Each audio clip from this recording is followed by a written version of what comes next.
Injil adalah hal yang sangat penting. Sebab melalui Injil, orang dapat mengenal Kristus dan menerima keselamatan. Setiap orang yang telah percaya kepada Yesus sebagai Tuhan dan Juru Selamat dipanggil untuk memberitakan Injil. Namun seringkali kita merasa tidak berani atau tidak mampu. Kita bertanya dalam hati, bagaimana caranya? Sepertinya saya tidak bisa. Saudara, pada dasarnya kita hanya bisa membagikan sesuatu yang terlebih dahulu kita miliki. Demikian juga dengan Injil. Agar kita dapat memberitakan Injil, kita sendiri harus terlebih dahulu memiliki dan menghidupinya.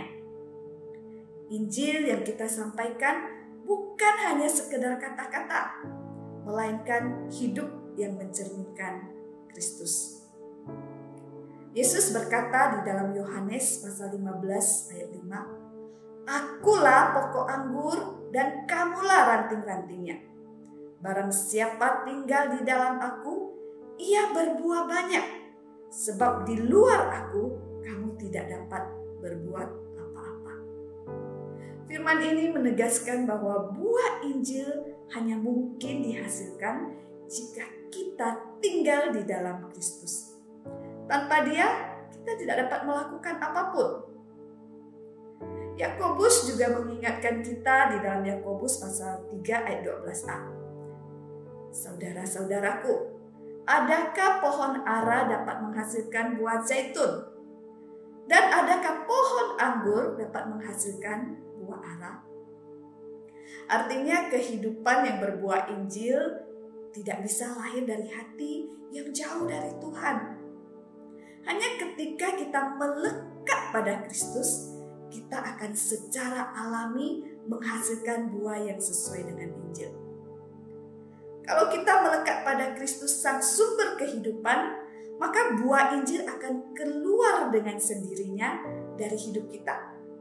Lewat kata-kata yang menguatkan, sikap kita yang penuh kasih, perbuatan yang memuliakan Tuhan, dan kata-kata mulut yang berbicara tentang Injil.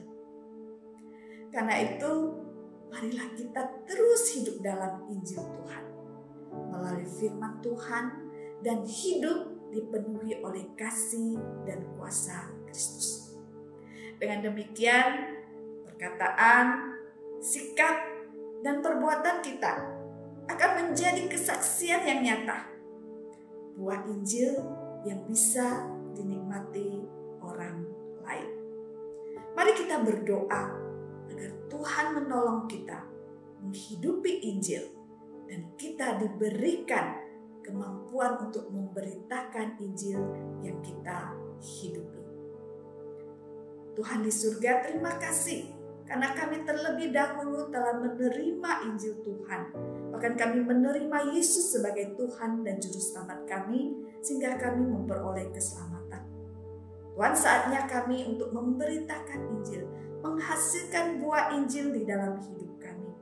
Tuhan, tolong kami ketika kami menghidupi Injil itu terlebih dahulu, sehingga kami juga dimampukan untuk memberitakan Injil, menyaksikan Injil melalui kata-kata kami dan melalui kehidupan kami. Sehingga semakin banyak orang boleh mendengar Injil, menerima Yesus sebagai Tuhan dan Juru Selamat, dan menghidupi Injil juga. Tuhan tolong kami, Tuhan berkati kami. Di dalam nama Tuhan Yesus kami berkati.